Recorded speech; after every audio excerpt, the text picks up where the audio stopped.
Obviously a huge day for the Cleveland Browns and for Northeast Ohio, and I hope a huge day for the NFL. Still got 3.5 years before we officially open, but I think everybody is finally beginning to sense that this is reality. We are going to have a new dome stadium. I think it'll be the best stadium in the NFL, which says a lot, and couldn't be more excited and more pleased with where we are today. I'll let the commissioner say a couple things. Yeah, I just add on to that, knowing this community. Knowing this community and how important the Browns are to this community, and to see this stadium, I think it's going to bring a lot of pride to this community. I think it'll be a great economic driver, but more importantly, I hope it'll be a great stadium for the fans, and we are proud of it. And this is something that I can't tell you how much the Haslam family has put into this, effort-wise, the public sector, the private sector. It's just an extraordinary public-private partnership. So we look forward to it. It'll be here before we know it, Jimmy. I promise you that. So. All right, questions?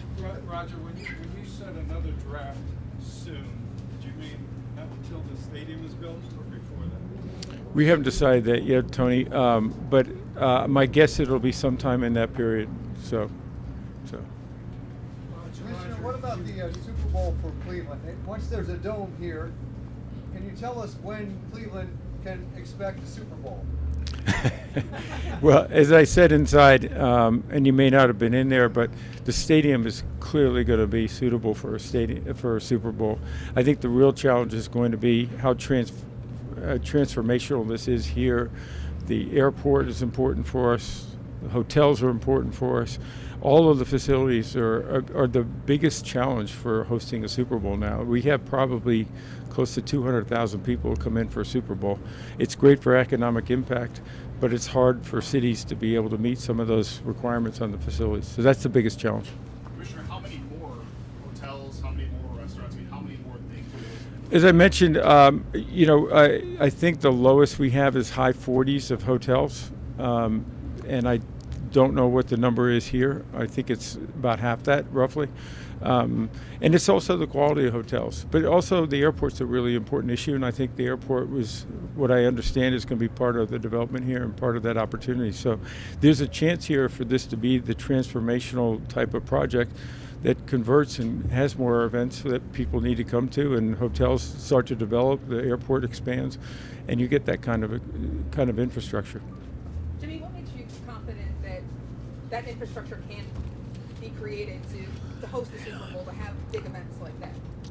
I think time will tell. I will relay a story from my home state of Tennessee, which I think will get a Super Bowl in the next 4 or 5 years, I'll say. And if you'd asked me 10 years ago, would Nashville ever get a Super Bowl, I'd say there's no way. And so a lot depends on the growth of the area, and you have to have people who will invest money, spend money, and take risk. And in this community, there's really only 2 individuals doing a lot of that right now, and both of them happen to own pro sports teams, okay?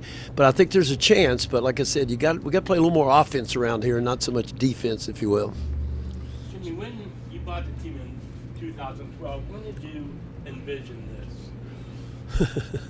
this? We started working on the stadium, and I think in 18, and our original intent was to, Mayor Jackson at the time wanted us to redevelop the lakefront, and called D and I down to his office, and we said, we're not developers, and he said, well, you guys can figure it out. And so we started working on it, had a plan. Then Mayor Bibb came in and wanted to do his own plan, which is his prerogative. He's the mayor. And during that time period, we started looking, actually talked to the commissioner a lot about it. Does it really make sense to invest $1 billion in that stadium? And we lucked into this property here, or to build a brand new stadium here, which cost a lot more, but would take care of things for, we say 50 years. The Superdome's 51, 52 years old, yep. Commissioner. Yep. And they hosted a Super Bowl a year or two ago. So I really think this can be a 75 to 100-year building. Obviously, money will have to be spent. So I would say it was 2021, something like that, when this started to become more serious. And what are we in now, 26, probably 23, 24, when we made the decision to come down here. And we couldn't be more delighted. It was a bumpy road to get here, but we're excited we're here. I'm Ricky. In this new stadium, with the way the fans will be so close to the players and some of these other features, do you think this will sort of set the standard for what teams are going to want to do over the next how many ever years? I think from every stadium, and we're really in a stadium boom right now around the country. We have Buffalo this year. We have Nashville next year. I think there's one or two planned for the next 5 or 6 years. And I think you learn from every single one of them. It's an opportunity, and I know Jimmy and his team have been out looking at every other stadium, looking at the plans. I think that's one of the great things about the NFL. We're competitive, and we're always trying to jump ahead of somebody else. And that will be a great thing for the fans here. And the investment that the Haslam family is putting in here is generational, and it's really important for this community, and it's great to see that. Jimmy, aside from the Super Bowl, how ready is this region for when the stadium will be to host like a Final Four or Big Ten championship games, some other events? I don't think Dave Gilbert, who runs Destination Cleveland Sports Commission, is here. We've had the women's Final Four, right? And didn't we have another real big event in the last 2 years? Anyway, I think it's close to being there, and potentially our development will put it over.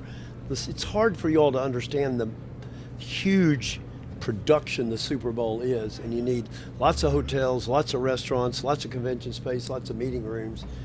Could Cleveland do that? Yes. Are we there right now? No. But hopefully this will help.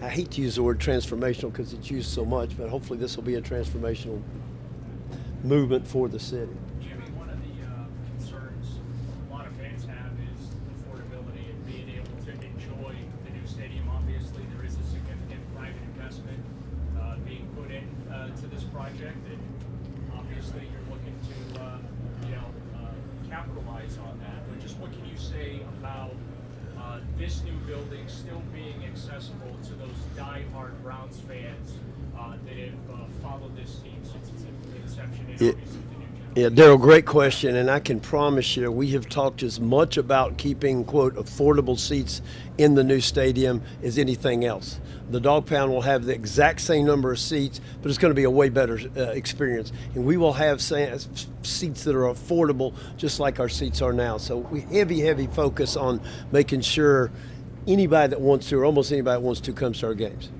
A couple more. I know you guys have had tried this in the past with cruise ships and Super Bowl sites used for hotel rooms. Is that something that would be feasible in any way? I don't know. That'd have to be explored. We did that in Jacksonville back, I guess it was around 2004. It had mixed results. It's harder in that area, so it would depend on a lot of the circumstances here by the lake. But listen, I think it's that kind of creativity, but it's also the more these big events come, the more the hotels are going to come, and the more the other infrastructure comes along, and that's part of the build, and that's part of the process. So, as Jimmy said, I'm not sure we would have looked at Nashville as being a Super Bowl site 10 years ago, 5 years ago, and we are seriously considering it. Roger, could you, 30 years ago, you were part of. Yes, I remember. How do you think it all turned out? 30 Well, years later. listen, I reflect on that because it was one of the more challenging times for the league in general, but also for me personally. I learned a lot from it. I spent a lot of time here and developed a lot of relationships here that I'll always treasure. But trying to find a solution that worked for everybody was not just difficult, but it took a lot of great leadership here in this community, in the NFL. And I think we showed people that you can do some of these things that are hard and do them in a way that ends up being good for everybody. It was, again, difficult circumstances. Not everyone's happy. But the Browns being in the National Football League and being right here and having them in the ownership under the Haslams, but also with this new stadium coming is, I think solidifies it in a really positive way. Jimmy, Time for two more. $600 million from the state is tied up right now. Or can we address that situation, and how confident you guys? Yeah, I was asked that question yesterday. We're not attorneys, okay, but in talking to our attorneys and the state's attorneys, Governor DeWine and I talk frequently. We do think it'll be resolved. Is that 6 months? Is that 18 months? Not sure, but we do think it'll be resolved. And as I said, the state and Governor DeWine and the leadership of the legislature have been great partners, and if that falls through, we feel confident they'll come up with a plan B.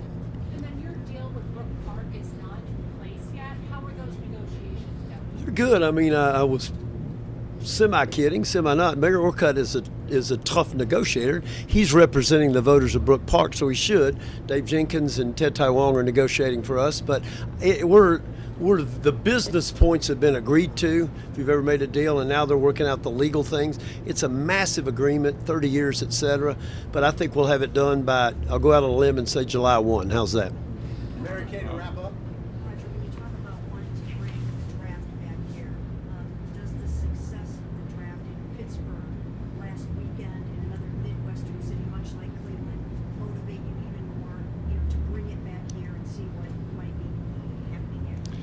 Yeah, we didn't have much doubt that the draft would be successful in Pittsburgh. I would say it probably exceeded our expectations and exceeded their expectations, but I think it shows you that the passion of football that is in this region, I'll include Pittsburgh, Cincinnati, Cleveland, Buffalo, you see that.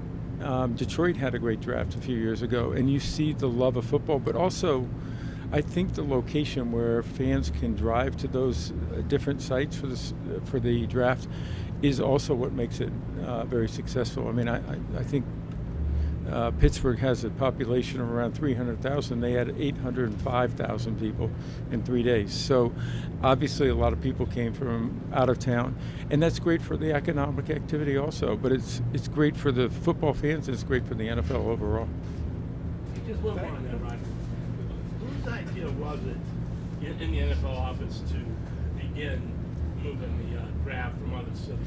You know, the great thing I've always learned is the great ideas have lots of authors. The bad ideas, you can't find them.